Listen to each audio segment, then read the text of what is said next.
Dave fell in love with an overactive co-worker named Cora. Dave family thinks Cora is an overgrown child.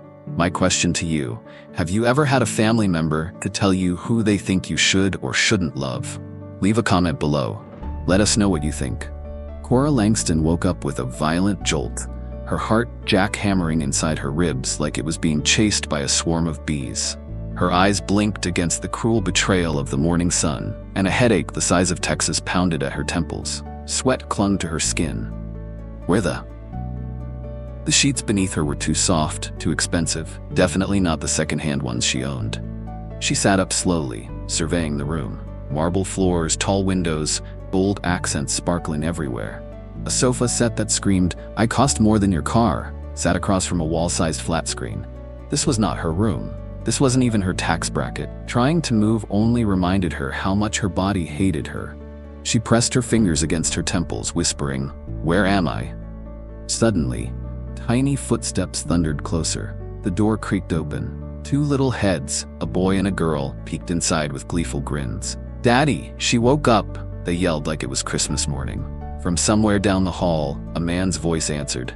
"Easy, guys, don't scare her." In shuffled a tall man with messy brown hair, a rugged jawline, and a smile that somehow made the pounding in Cora's head slightly more bearable.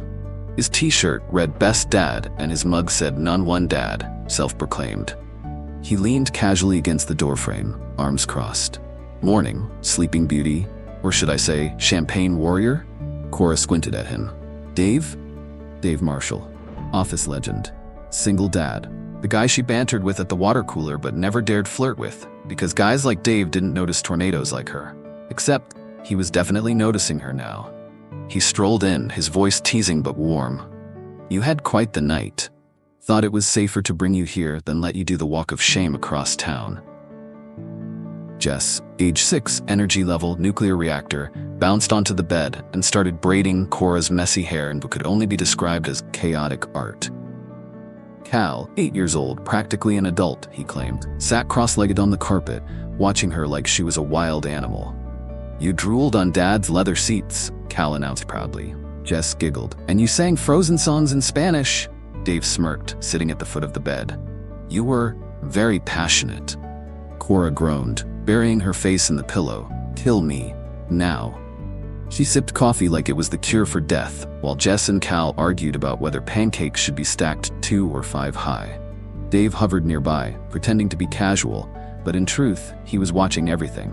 He'd liked Cora for months, maybe longer. Her sarcastic humor, her dorky laugh, the way she scrunched her nose when deep in thought at work. But he wasn't just some desperate office crush. He had 2 little lives tied to his heart. Jess and Cal came first. Always. So when Cora had gotten tipsy at the company party, singing into a champagne flute like it was a microphone, he made a decision. Bring her home, let her meet the kids. See if she fit into his world before he dared hope for more. And now? Watching Jess gleefully braid Cora's hair and Cal challenge her to a video game match. Loser eats a ketchup popsicle. Dave felt a cautious kind of joy spark in his chest. She wasn't just surviving here. She was thriving. Cora recovered slowly, or at least pretended to, just to have an excuse to stay longer. She became one of them faster than any of them could have predicted. She taught Cal how to beat Dave at Mario Kart. Dave claimed sabotage. She and Jess created a no boys allowed pillow fort, and Dave was absolutely banned. She burned toast 2 days in a row, then took a bow like it was an Olympic achievement. At night, Dave found himself lingering in the kitchen just to hear her laugh echo down the hall. Jess whispered one night at bedtime, "Daddy, she feels like ours." Cal nodded solemnly, "Better than the babysitters." Dave ruffled their hair and quietly agreed. "She fits." The kids were passed out in a blanket fort. Cora and Dave sat at the kitchen table, sipping cocoa and battling over the last brownie. "Admit it," she said, leaning in. "I'm the coolest accidental house guest you've ever had." Dave chuckled, tapping his mug against hers. "You're something else, Langston." They stared at each other for a long, slow moment. The rain pattered gently against the windows. Dave swallowed hard. He couldn't wait anymore. "Cora," he said, voice low. "Can I tell you a secret?" Her eyes sparkled mischievously. "You secretly have a pony collection?" He laughed, shaking his head. Then he reached out, brushing a strand of hair behind her ear. His fingers lingered on her cheek, warm and sure. "I brought you here on purpose." Her smile faltered, curiosity flaring. "I needed to know if you could survive a building block minefield," he teased. "But mostly," his voice softened, "I needed to know if you could fit into my life, into Jess and Cal's world. Because," he exhaled, "because I've liked you for a long time, and I couldn't risk it unless I knew you were." Cora's lips tilted in a slow, teasing smile. "Kid approved?" "Exactly," he whispered. Cora leaned in, closing the distance between them. "You're lucky," she said, her voice barely a breath. "I happen to be very good with kids and hopeless dads." Dave grinned. And finally, he kissed her. Somewhere in the living room, Cal groaned dramatically in his sleep. Jess, half awake, muttered, "About time," before falling back into her blanket cocoon. And Cora Langston, drunk on nothing but happiness this time, realized she hadn't stumbled into a disaster after all. She'd stumbled straight into home. Life at the Marshall house had become a delightful brand of chaos, the kind that made Cora's heart feel too big for her chest in the best way possible. One Friday night, after ensuring Jess and Cal were happily buried in a mountain of popcorn and a cartoon marathon, Dave grabbed Cora's hand at the door. "Come on," he said, his voice low and mischievous. "We're sneaking out?" she teased. "Yep. First official date night. Don't worry, Martha's in charge. She's tougher than both kids combined." Cora giggled as Dave led her to his truck. The evening was simple. Dinner at a cozy Italian place, then a walk by the river under the stars. But when Dave looked at her across the candlelit table, his gaze steady and warm, Cora felt like she was the fanciest woman in the world. Over tiramisu and a very competitive debate about whether pineapple belonged on pizza. It did, according to Cora. Dave pretended to be scandalized. He reached across the table and squeezed her hand. "I'm glad you sang Spanish Disney songs at that party," he said softly. "I'm glad you caught me before I broke a hip," she teased back. They laughed. They kissed like two teenagers with no curfew. And when Dave whispered, "I'm crazy about you, Cora Langston," she believed him with every fiber of her being. The next Saturday was declared Family Fun Day by Jess, who made a color-coded itinerary with stickers and glitter glue. They spent the afternoon at a nearby amusement park. Cora screamed louder than anyone on the roller coaster, clinging to Dave's arm like a human backpack. Cal won her a giant stuffed penguin at the ring toss. Dave secretly slipped the carny a few extra bucks. Jess insisted Cora ride the teacups 4 times in a row until both of them wobbled off the ride looking slightly green. At sunset, Dave and Cora sat side by side on a bench, sharing a funnel cake, while the kids ran through a fountain nearby. Jess shrieked with laughter. Cal slid across the wet tiles like a penguin on ice. Dave glanced at Cora, her hair damp from the fountain spray, her eyes sparkling. He wanted to freeze the moment, bottle it up forever. "I love them," Cora whispered, leaning into him. Dave wrapped an arm around her shoulders and kissed the top of her head. "They love you too," he said. "And me?" she asked playfully. Dave grinned. "Especially you." The real test came the next Sunday, brunch with Cora's family. Dave wore a button-down shirt Jess picked out. "You look handsome, Daddy," and the kids practiced their polite greetings in the car. Cora's parents lived in a charming brick house, the front porch wrapped in ivy. Her mom greeted Dave and the kids with a warm hug and a plate of homemade cinnamon rolls before they even crossed the threshold. Her dad, a tall man with a stern face but a twinkle in his eye, pulled Dave aside while Cora distracted the kids with fresh lemonade. "You're serious about my daughter?" Mr. Langston asked bluntly. Dave straightened his shoulders. "Dead serious, sir." The older man studied him for a long, uncomfortable second. Then he smiled, a wide, genuine smile. "Good. She deserves someone who sees her the way you look at her." Later, at the dining table, Cal loudly declared the cinnamon rolls were better than Christmas, and Jess charmed everyone with her sparkling stories about Family Fun Day. Cora squeezed Dave's hand under the table. He squeezed back, grinning like a fool. For the first time, Cora felt like all the pieces of her life, messy, chaotic, beautiful, were falling perfectly into place. And so was Dave's. Because sometimes, when you least expect it, your heart doesn't just find love, it finds home. The following weekend, it was Cora's turn to face Dave's family. Dave's parents and 2 older sisters gathered at his childhood home, A large ranch-style house filled with polished wood floors, stern family portraits, and the faint, permanent smell of lemon polish. Cora wore a soft blue sundress, Jess's pick, bringing a basket of homemade cookies she and the kids had baked that morning. Slightly burnt counts as rustic, Cora had insisted. At first, everything was polite. A little too polite. Dave's mother, a crisp woman with perfect posture and a slightly disapproving frown, eyed Cora's colorful dress and playful energy like she wasn't sure if she was dealing with an adult or an overgrown child. His sisters whispered behind coffee cups, exchanging looks every time Cora giggled at one of Cal's jokes or let Jess tug her into an impromptu dance in the backyard. Finally, during a quiet moment in the kitchen, Dave's sister Miranda cornered him. "She's fun," Miranda said, choosing her words like stepping over landmines. "But Dave, is she really what you and the kids need?" Dave arched an eyebrow. "What we need," Miranda sighed, glancing toward the backyard where Cora was trying, and failing, to teach Jess how to hula hoop. Outside, Cora spotted him through the window and gave him a giant, glittering smile. Dave smiled back, heart swelling with pride. "She's like a big kid. You've got enough on your plate with 2 children. You need someone responsible, grounded." Their mother chimed in from behind the kitchen island, voice tight, "Someone who won't encourage chaos." For a moment, Dave said nothing. Then he set his coffee cup down slowly, deliberately. "Listen," he said, voice low but firm. "I know Cora's not what you expected.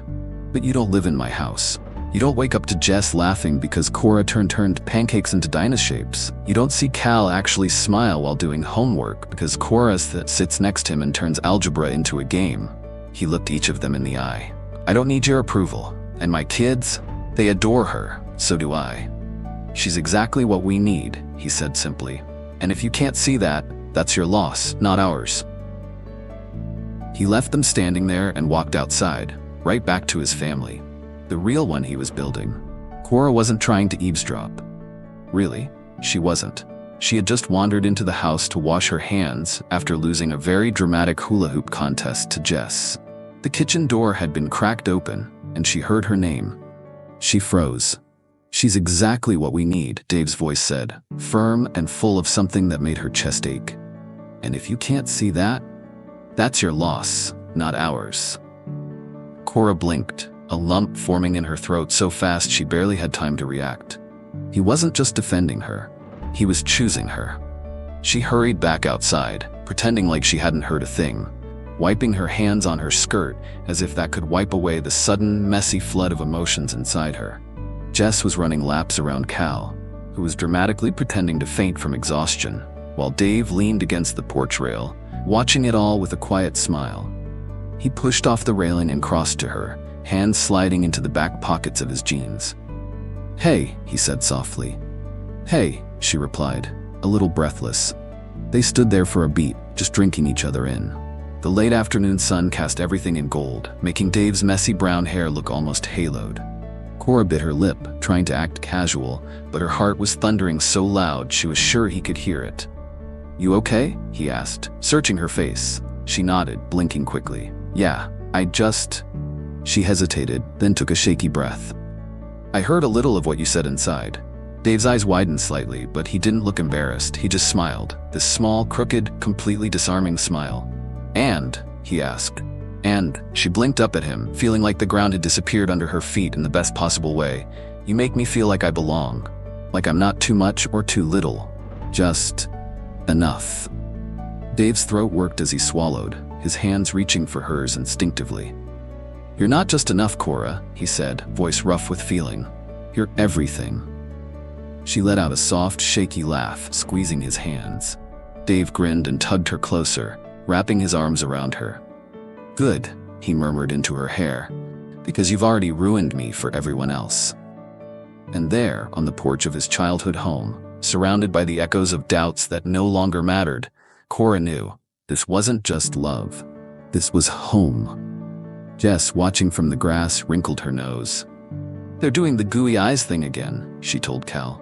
Cal shrugged, tossing a football in the air. "Better than them crying over burnt cookies again."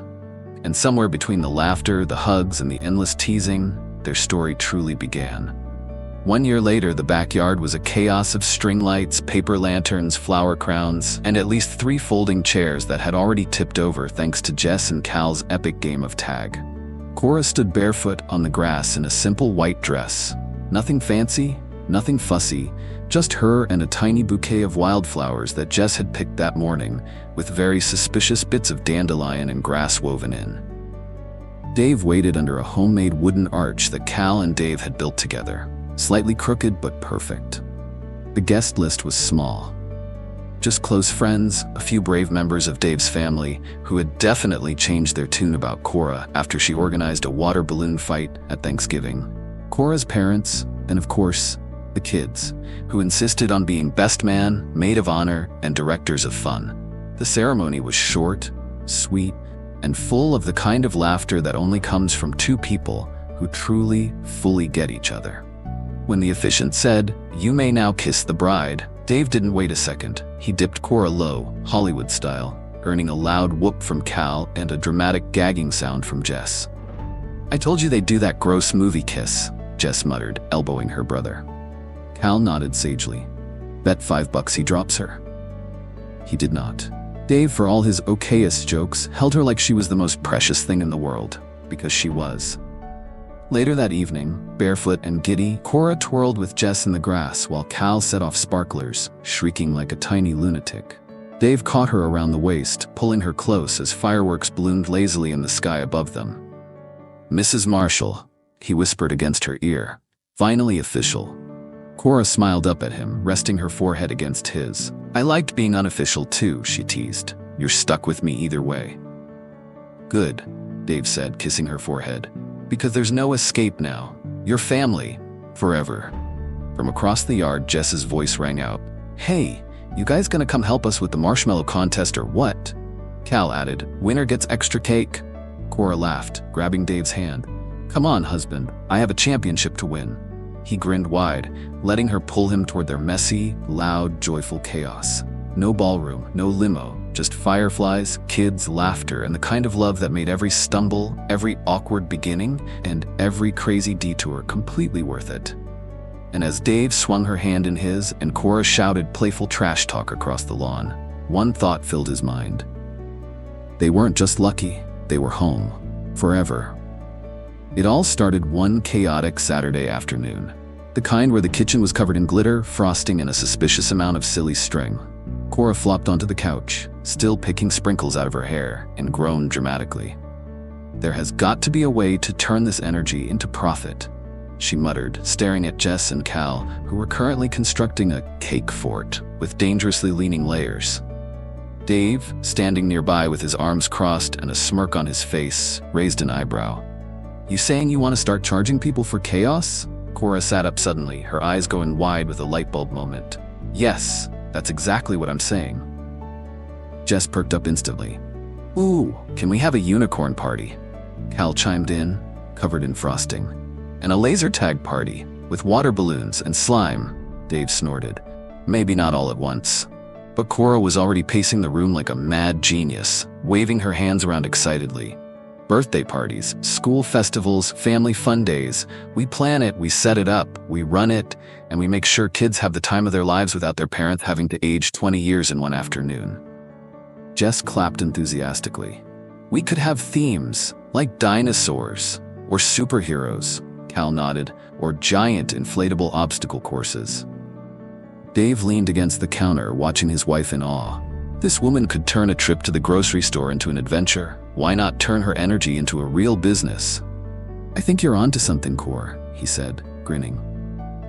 They spent the next few months working late nights after the kids went to bed, doodling ideas on napkins and building a website. Jess and Cal insisted on being the official idea testers, which mostly meant getting covered in foam, confetti, and at least one unfortunate incident involving whipped cream slip-and-slide trials. Cora named the company Wild Sprout Events because kids weren't meant to sit still and be perfect. They were meant to grow wild and happy. Her first big event was a superhero-themed birthday party at the community center. Jess insisted on wearing a homemade cape. Cal manned the obstacle course of doom, a very safe but very hilarious inflatable maze. Parents loved it. Kids raved about it. And Cora? She had never felt more alive. At the end of the day, covered in face paint, glitter, and pure exhaustion, Dave scooped her up in his arms in the middle of the empty event hall. "You're amazing," he whispered into her hair. Cora laughed breathlessly. "We're amazing," she corrected, resting her forehead against his. "Wild Sprout wouldn't exist without my little geniuses and their very handsome, extremely supportive dad." Jess ran by at that moment, flapping her cape. "Mom's the best party boss ever." Cal followed, clutching a giant trophy they had made for her out of gold-painted pool noodles and glitter. It read, "CEO of Awesome." Cora wiped tears of laughter and maybe a little happiness from her eyes as she hugged them tight. Wild Sprout wasn't just a business. It was an extension of the messy, beautiful, chaotic family she loved with her whole heart. And for once, all that overactive energy she used to apologize for, it was exactly what the world, and her little corner of it, needed. Cora had been dreaming about this moment for months. Wild Sprout events had been gaining buzz after a string of successful birthday parties, and now, the big leagues. The town's annual Spring Fling community fair. Booths, food trucks, games, a stage for music, bounce houses bigger than her first apartment. Hundreds of families, hundreds of potential future customers. Cora had designed it all down to the last detail. It was going to be perfect, or so she thought. It started with the weather. The forecast had promised sunshine and warm breezes. Instead, dark clouds rolled in, thick and menacing. Then the bounce house delivery truck got a flat tire 2 towns over. Then the magician called to say he had food poisoning. Then the volunteer face painters canceled because of a glitter allergy emergency, which Cora didn't even know was a thing. By 10 a.m., Cora was standing in the middle of the fairgrounds, hands on hips, surrounded by chaos, and on the verge of a nuclear meltdown. Jess trotted up, wearing a tutu and a raincoat. "Mom," she said solemnly, "the cotton candy machine exploded. It's everywhere." Cal skidded to a stop beside them, his entire face dusted pink. "And the dunk tank stuck in the up position. No one's getting dunked unless we jump off the roof." Dave arrived next, handing Cora a coffee with a sheepish grin. "Good news," he said. "The popcorn machine's still working." Cora closed her eyes and took a long sip of coffee. Then she cracked one eye open, grinning like a mischievous gremlin. "All right, troops," she said, rallying. "Change of plans. We're going rogue." Cora moved fast. She turned the broken bounce house area into an epic obstacle course made of hay bales, pool noodles, and overturned tables. She recruited Jess and Cal to lead silly races, potato sacks, 3-legged runs, and who can wear the most hats contests. Dave juggled tennis balls while riding a scooter, badly, which made it funnier. Cora emceed impromptu dance-offs with a karaoke machine she pulled out of the Wild Sprout supply closet. Kids laughed until they fell over. Parents clapped and took videos. The sky stayed stubbornly cloudy, but not a single drop of rain fell. At one point, Jess stood on a hay bale, hands on her hips like a tiny general. "I declare this the best day ever," she shouted. The crowd roared in agreement. By the end of the afternoon, sticky with cotton candy, salvaged from the disaster, mud-streaked and exhausted, Cora collapsed onto a folding chair beside Dave. He handed her a lemonade, bumping her shoulder gently. "You're kind of amazing, you know that?" he said, smiling. Cora grinned, lifting her cup in a mock toast. To chaos, to foam noodles, and to always carrying a karaoke machine in the emergency kit. Dave laughed and clinked his cup against hers. To Wild Sprout events, turning disasters into memories. Around them, kids chased each other in superhero capes, parents laughed, and the whole park buzzed with life. Cora leaned her head against Dave's shoulder, watching her little world spin perfectly out of control, just the way she loved it. And in that messy, beautiful, upside-down moment, she realized she hadn't just saved the day. She had found her calling, her joy, her home. The Monday after the Spring Fling Fair, Cora's phone exploded. Emails, texts, voicemails. Everyone in town wanted a Wild Sprout event. Birthday parties, field days, corporate bring your kids to work parties. Even a few brave souls asking about Wild Sprout weddings. Giant inflatable unicorn aisle, Jess suggested. It'll be iconic. By Thursday, Cora was staring at a mountain of booking requests, feeling both thrilled and overwhelmed. Dave peeked over her shoulder, raising an eyebrow. "You're gonna need more hands on deck." Jess nodded seriously, holding a clipboard she had borrowed from Cora's office. I called dibs on being assistant manager of fun. Cal threw his baseball glove in the air and caught it dramatically. I'll be head of security. No toddlers stealing the cupcakes on my watch. Cora laughed until she had to wipe tears from her eyes. All right, but we're doing real interviews, okay? No hiring based on cupcake eating contests. Jess and Cal exchanged a look. Definitely cupcake eating contests? Cal stage whispered. Cora set up a mini interview day in the backyard, complete with lemonade, cookies, and a folding table that Jess proudly labeled Official Wild Sprout Business. The applicants were mostly high school students looking for summer jobs, and they never stood a chance against Jess and Cal's very serious interview tactics. Sample questions included, can you juggle 3 water balloons at once? What's your superhero name, and why isn't it cooler? If a child cries because they dropped their ice cream, what's your first move? Dance, joke, or fake cry harder than them? One poor teenager tried to demonstrate balloon juggling and ended up soaking Dave, who had wandered too close. Cora laughed so hard she snorted lemonade through her nose. By the end of the day, Wild Sprout had officially hired 4 new team members. Jess and Cal held a swearing-in ceremony involving bubble wands and sparkly hats. Wild Sprout was no longer a one-woman show. It was a movement. About a month later, after surviving back-to-back birthday parties, a foamed sword duel, and a record-breaking slime relay race, Cora realized she hadn't exactly been feeling like her usual bouncy, glitter-charged self. She blamed exhaustion at first. Then the weird cravings started. Pickle-flavored cotton candy should not exist, thank you very much. Then Jess casually said at dinner, Mom, you're like extra glowy, like a fairy princess, but tired. Dave froze mid-bite. Cora blinked, and 20 minutes later, they were in the bathroom with a pregnancy test. Cora stared at the tiny, life-changing plus sign, her hands shaking. She turned toward Dave, tears pooling in her eyes. He didn't even wait for her to say it. He just wrapped her up in the biggest, tightest hug, lifting her off her feet and spinning her once before setting her down carefully. You're serious? He whispered, awe in his voice. Cora nodded, laughing through tears. We're gonna need a lot more cupcakes. From down the hall, Jess and Cal yelled, Did you guys break something? Dave grinned, kissing Cora's forehead. Nope, we're building something even better. Cora placed a hand over her belly, heart overflowing. A new adventure, a new wild sprout, a new piece of the crazy, beautiful family she hadn't even known she was searching for, until she found it. And this time, it was just the beginning. The following weekend, Cora decided it was time to tell Jess and Cal about the newest addition to their wild little tribe. And in true Cora fashion, it had to be fun. She gathered the family in the backyard under the official Wild Sprout business tent, now permanently set up for all their family meetings, because obviously. Jess and Cal arrived, wearing their best, serious business faces, clipboards in hand. Dave stood by, trying very hard not to grin like a maniac. Cora cleared her throat dramatically and tapped a spoon against a juice box for attention. I, Cora Langston Marshall, hereby call this emergency team meeting to order, Jess gasped. Did we get a unicorn party request? Cal's eyes lit up. Or a dodgeball tournament?